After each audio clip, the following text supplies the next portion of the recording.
So why is it that Republican men don't want to take the coronavirus vaccine? Oh, it's the mystery that will just astound scientists and researchers through the ages, except that it's not at all. It's super simple. First of all, Trump has himself implied that only weak men actually take it.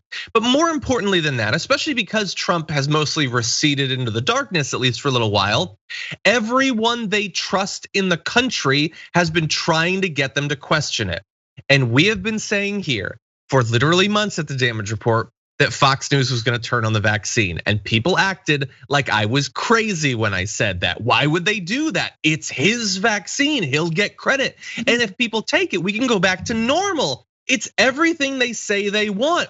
No, what they want is conspiracy theories and something they can use to make people feel victimized and like there's some sort of big threat that is more appealing than a functioning economy, which they're probably sure they're gonna get anyway. And so I wanna demonstrate what this trend looks like. I predicted it before it happened. And here is just, thanks to Media Matters, a bit of a skimming of what the past couple of months have been like. So why are they questioning it? Well, Laura Ingraham tells them that Biden's COVID relief speech is vaccine propaganda. Is something that is being propagandized a good thing? Is it something you should want? No, it's immediately suspect because people you hate are propagandizing about it to you. Should you take it? Well, what do Republicans not like? Being forced into things. And Tucker Carlson tells them that Joe Biden is doing vaccine coercion. He's not saying that the vaccine's bad and you shouldn't take it, because that would be a specific claim that you could have an issue with. He's just strongly implying that the Dems want to force you to do it. Are you the sort of man that lets people force you to do things? I'm not saying anything, I'm just saying. Let's see, Laura Ingraham brings on guests like RFK Jr., who obviously is a huge anti-vaxxer, but other guests that say that the COVID vaccine is just a plot to sell COVID vaccines, which, well, I mean, they do want to sell it, I guess. But of all of the times to have an issue with the pharmaceutical industry, which Fox does not, they're now trying to pretend under that guise that, I don't know, it's just corporations, and you know how we always hate corporate profits and all that. So again, maybe it's just a money-making scheme, hardly something you need to take. And then there's the even more explicit references to conspiracy theories. So Tucker Carlson doesn't accidentally bring up Bill Gates and say that thanks to this, Bill Gates controls, quote, what you can and cannot do with your body. That's been like a core QAnon vaccine thing from the very beginning, that's what this pandemic is about. And he's still doing that. That was like 3 weeks ago. He said that this is Bill Gates trying to control your body. And it's not just him. Laura Ingraham says that Gates is using pandemics to advance the Great Reset. So they both just accidentally landed on a QAnon thing there. Sean Hannity says that he's beginning to have doubts about getting the COVID vaccine. I guarantee the first minute he has available to get it, he will. But he's gonna pretend to his audience that he doesn't. All of them will. Laura Ingram's getting the vaccine. They all have it. I'm sorry. I bet you anything, they all have it. They all have gotten the vaccine. That's it. I am 100 convinced. There is many celebrities are trying to figure out when they should post their selfies of getting the vaccine because they got it a month ago. Yeah. Sorry. Scheduled tweets. Scheduled tweets, all very in order. Oh yeah, sure. I just got it. No, everyone should be asking them at all times, have you gotten the vaccine? Because I guarantee you, if they haven't already gotten it, which I think they have, they will get it. Because they want to be safe. They want to be safe. They want to be safe. They just don't care if you are. And so we can jump back to the very beginning of this. Tucker Carlson greeted the approval of the first vaccine saying, how are the rest of us supposed to respond to a marketing campaign like this? Well, nervously, because the ads were too glossy. You shouldn't get the vaccine. That's how he started this thing. But sometimes it's a lot more explicit. You know, just let's see, like a month ago, he said that health experts are clearly lying about the safety and effectiveness of the COVID vaccine. So I don't know why Republicans don't think they should get it. Tucker's just telling them that everybody's lying to them about it.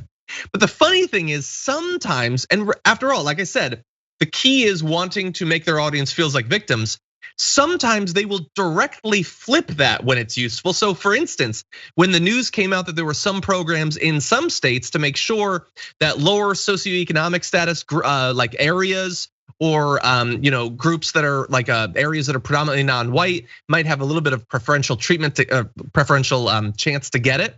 He did a thing calling that eugenics against white people. So when you give the vaccine to black and brown people, you are doing a holocaust on the whites. But when they have access to it, they're probably just trying to make money and they're lying to you. You shouldn't take it. So it really does depend on the day whether the vaccine's good or not. God. But anyway, look, how can anyone be surprised by this? It has been a multi-month campaign from all of the biggest names at Fox to make people as suspicious as possible about it. And what do you know? They're suspicious about it.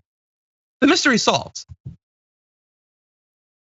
Take them down. I don't care. I'm like, I don't even, I'm done. Take Fox down. This is our campaign. I mean, this is the struggle of our lifetime. That and climate change. We got 8 years to stop climate change and to stop Fox News. I am very much convinced of this, but like, of course, they're gonna lie to their audiences over and over again. And that's partly why I also think that this vaccine needs a massive campaign from the national government, the federal government. Like, this is not about going and traveling around the country, which Kamala Harris and Joe Biden are doing, which is fine, but like, that's not gonna get me to get the vaccine. If you're like, hey, Rihanna's giving a free concert to everyone who's got the vaccine. Oh, I'm gonna get the vaccine. You know what I mean? Like, there are ways you can convince people. Hey, here's my suggestion. Remember all the like sort of misogynistic, problematic Axe body spray ads during the early 2000s? Take all of those and just swap Axe for the Vax. And there you go. You get the Vax shot. body spray.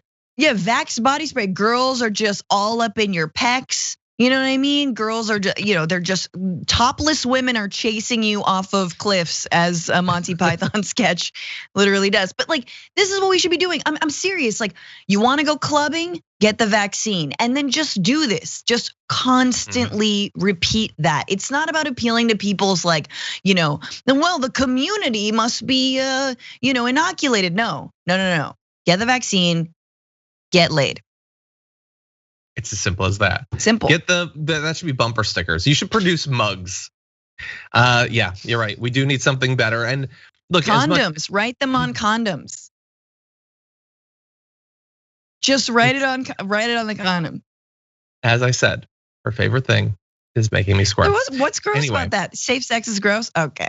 Yes, because it's still sex and it grosses me out. Anyway, Trump's never gonna do it, obviously, but we can put a couple seconds just dude, come on, save the life of some of the poor dumb souls who've decided to worship you as their living God. He could, but he's not going to. Okay, John, can I just say though, like you can say anything you want. You can't create this anti-vax campaign or this vaccine, questioning, vaccine curious campaign. So all of this misinformation and then be like, oh, everyone's treating the right like we're a pariah. Oh my God. And that's like the ultimate cancel culture. It's just when you treat us like we're like disease ridden or whatever. It's like, yeah, you are, okay? You are transmitting the virus at much higher rates. And there was like a recent study about states that didn't lock down sooner transmitting, and red states actually transmitting the virus at faster rates. So like, don't tell us we're treating you like a pariah. You are a pariah. Yeah, we're gonna spend months convincing our people to willingly get a disease, but don't call us Neanderthal. Don't do it. This feels like last year. We're gonna do countless hours of programming to try to stop right wingers from dying, and it won't work, and we won't get any credit for it.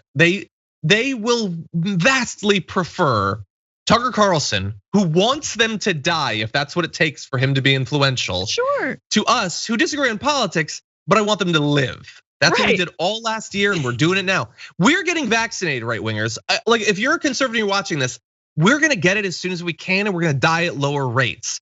There's still gonna be a pandemic in 6 months, unfortunately, because people like you are still gonna be getting and transmitting the disease. I don't want you to die. Why won't you join me on that position?